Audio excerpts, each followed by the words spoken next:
You know, I've had the hardest time trying to grow plants under my big oak tree, especially the grass. So what plants will fill in the space and add some color? Well, Hannah Wooten is here to explain more. Hi, Hannah. Hi, Michelle. How are you? Doing well. How are you doing? Great. And I need help. All right. Well, growing in the shade can be a little tricky, but it's really all about selecting the right plant for the right place, including the turf grass. So not all turf grass is created equally. There are different varieties that might thrive a little bit better in certain conditions. And when it comes to shady conditions, we're looking for St. Augustine grass that is either the cultivar Seville.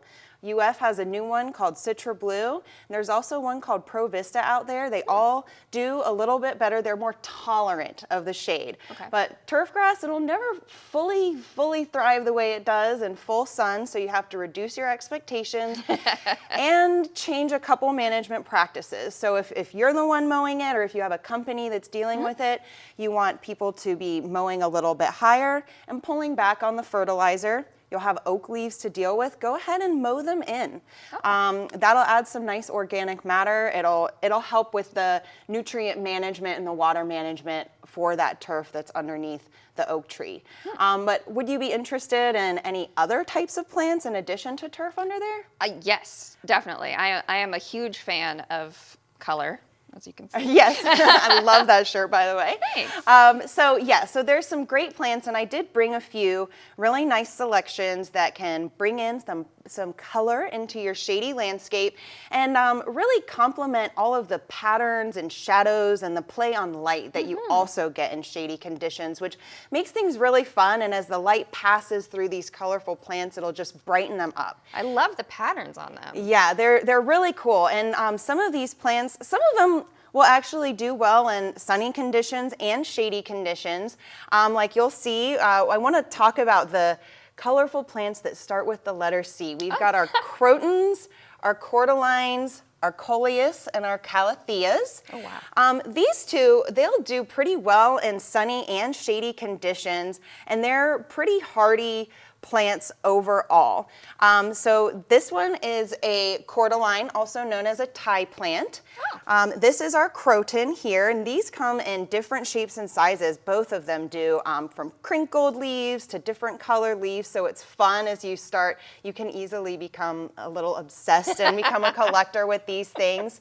And then plants that are really well suited for indoor situations, like ornamental plants like this calathea, also can do really well in an outdoor shady condition because the low light situation is similar. So it's more of an indirect lighting. Yes. It would be best. Yes, definitely. And you want those plants that'll thrive.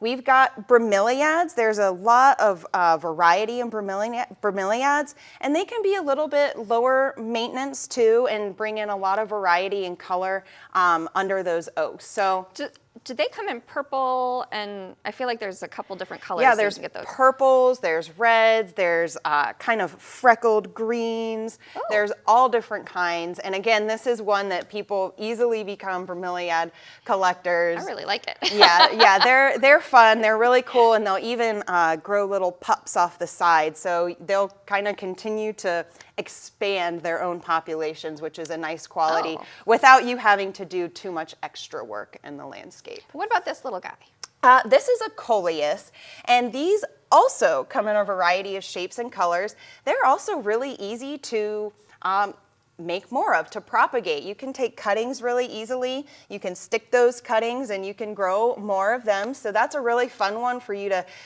maybe be a little more adventurous with your horticultural skills if you want to. But they're also a nice affordable plant. So if you see some that are attractive when you're shopping around, you can get some, and even if they have their beautiful peak of the season and then start getting a little leggy or unattractive, you can replace them with the next season's finest. And, it's a pretty affordable shade plant that can either hang around season after season, or you can just replant and not feel too bad about Who it. knew that shady plants were all about the seas? Yes, there are definitely some great varieties in the seas. And to see more selections of plants that will thrive in shady conditions, we have a great resource. You can get an actual book, or you can go online to our Florida Friendly Planting Guide to see what plants will thrive in your zip code and in your conditions. You want to think about wet, dry, and even the space requirements so these things can thrive forever so you don't have to replant. Awesome, Hannah. Thank you so much for joining us today Yeah. and sharing ways that we can keep our shady turf still colorful and pretty. Yeah, my pleasure. Thank you.